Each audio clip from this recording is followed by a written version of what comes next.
A few years earlier, Oksana and Herman had stood before their loved ones, vowing to spend a lifetime together. Herman, ambitious and determined, had been steadily building his business from the ground up. With his unwavering encouragement, Oksana finally found the freedom to pursue her true passion, fashion design. Herman surprised her with a sewing machine and set up a small studio corner just for her.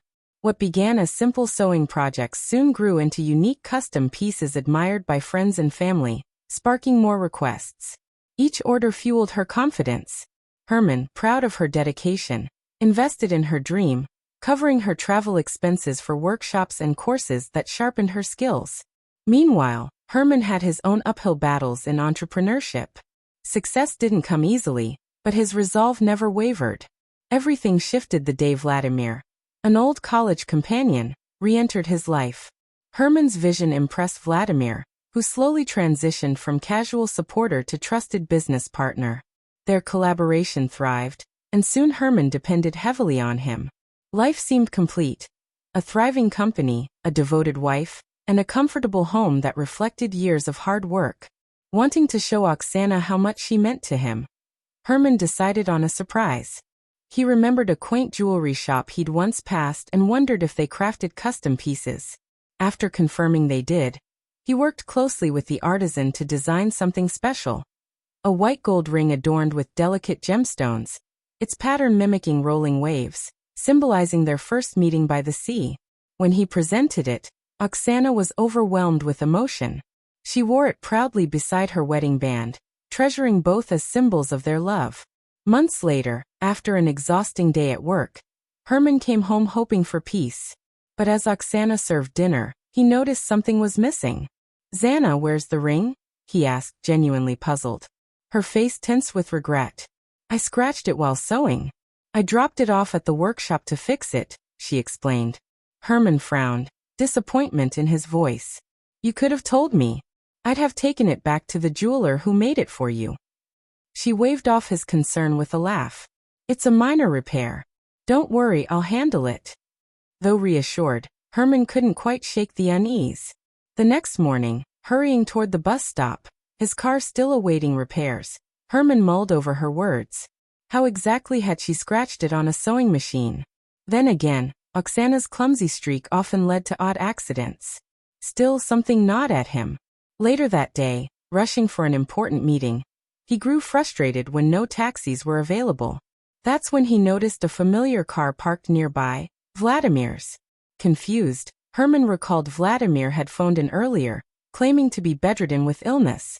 Yet here he was. Herman approached just as Vladimir emerged from a store, clutching a small bag. "What are you doing here?" "You said you were sick," Herman remarked, suspicion lacing his voice. Vladimir paused momentarily, then forced a casual smile. "I'm feeling better. Just needed to pick up a few things." Herman nodded, concealing his doubt. "Well, since you're here, can you give me a ride? I'm late." As they drove, Vladimir launched into business talk, revisiting an old subject, their expansion plans and formalizing their partnership as equals. His enthusiasm sounded rehearsed, almost desperate. Herman listened, but unease tugged at him. Reaching for a water bottle in the back seat, his eyes froze on something glinting against the floor mat. He picked it up, and his chest tightened. It was Oksana's custom-made ring. Shock washed over him. The missing ring, Vladimir's feigned illness, his unexplained absence from work. It all collided into a dreadful truth. Vladimir wasn't just eyeing equal ownership of the company. He had crossed an unforgivable line. He had been pursuing Oksana. Rage turned inside Herman, betrayal cutting deep. That evening, Herman acted swiftly. Since the company was registered solely in his name, he wielded full control.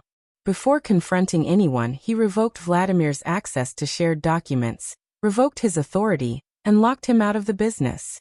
Then, with the damning evidence in hand, Herman confronted Oksana. He placed the ring in front of her. His voice calm but cold as he laid out the truth.